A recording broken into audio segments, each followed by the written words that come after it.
it's Niall here, and I'm going to quickly show you around bookinghawk.com in use for a one-off event, in this case a fictional charity golf day.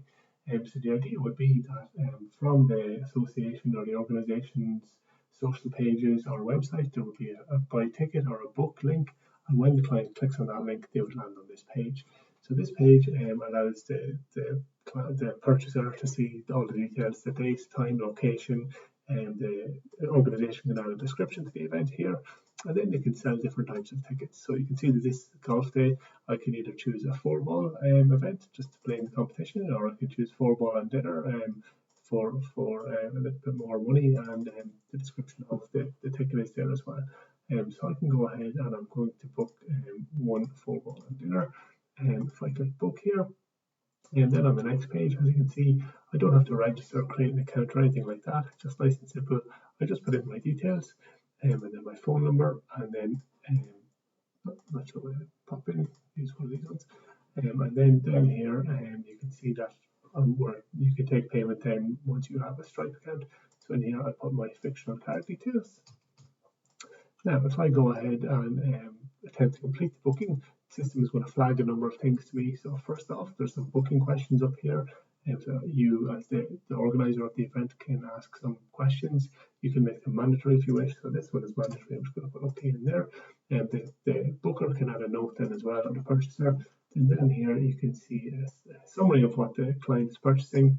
And then, of course, due to GDPR, they must have to explicitly agree to your data usage policy, which is listed here. Now you can customize that to suit your needs. So if I check that box, complete the booking, that should be it. It should happen pretty quickly. And what does happen is a payment is taken, a confirmation email is sent to the purchaser, a confirmation email is sent to the organisation, and then on this page, then the purchaser can then add that to the calendar of their choice. All right, so what does that confirmation email look like? So the one that goes to the purchaser will look like this. So it's from Charity Golf Day via bookinghawk.com. And then in here, you just have the information. So you've got the ticket itself, I guess in a perforated line there, if you want to call it that. And then you've got, hi Niall, here's your details for Charity Golf Day 2022. So you've got the date, time, location here. The client can manage their booking themselves, cancel it or rebook, whatever. And then in here, you can add your own message. Maybe it's you must bring your COVID cert, or there's parking at the back, whatever it is. If you want to make the booker aware of, you can add your message there. And then you as a business will have a similar email, except your email will have the booker's name and contact details. And that's more or less it then from the point of view of clients purchasing tickets for the event. So what I'm going to show you now is what the administration dashboard looks like, you as the organizer, what you see, what controls you have. So also, actually, I should point out here, so we've just sold one ticket, but this is a 4-ball and dinner, so I've just booked for 4 people. We've set this ticket up to reduce our capacity by 4. So you can see there the capacity was 1,700. It's currently 1,696 because I booked one ticket. It's for 4 people, but these tickets can be for 1 person, for 2 people. It's up to you. You can configure them as you like. So up here, you may have noticed a link to the dashboard. Now, your clients, the bookers, would not see that link. The only reason we see it now is because I'm currently logged into the dashboard. So let's click into the dashboard and see what's going on in here. So the dashboard is anywhere you see this dark purple header. And in here, you can see all of the events that are currently lined up, or past ones, or cancelled ones. So you can see that this charity organisation just has one single event. So if I click into the event, I click view and book, what we will see here is a list of all of the people who have booked, and we see the type of booking. So this guy, Niall, booked a 4-ball and dinner by 1. All right, and so if I click into Niall here, you can see more information. I've got his contact details. I can see when he booked. If he's cancelled, you'll see it here. You can cancel the ticket yourself. You can add a note to the booking as well, such as this person requires a disabled parking spot, something like that. You can make sure that all your notes are kept on the booking itself. Then some other things to note as well.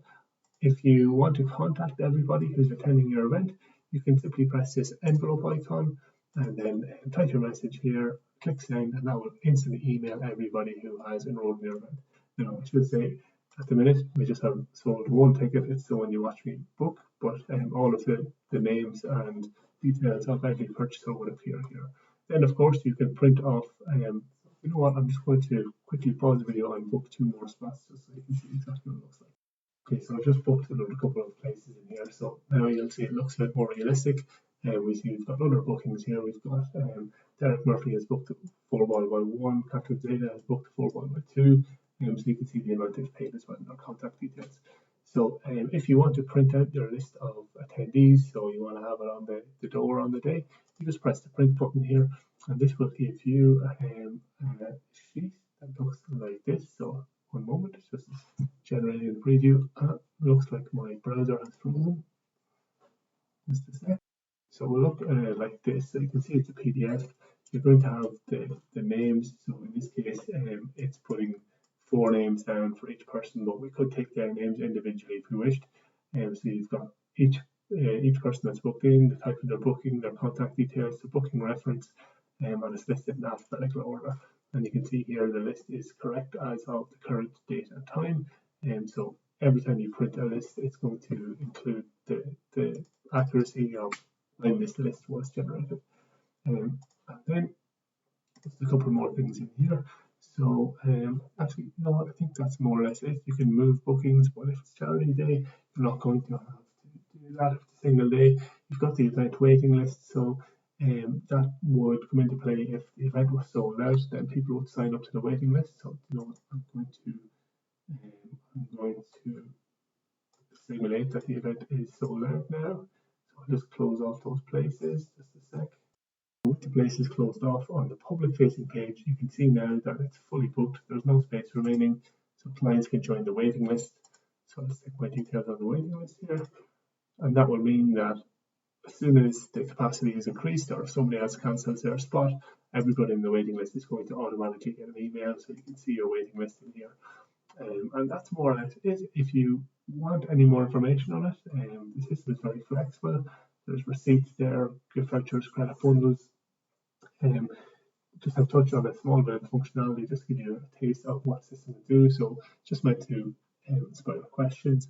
We're expecting plenty of questions. Please get them through, and hopefully we can help you out. Thanks a lot.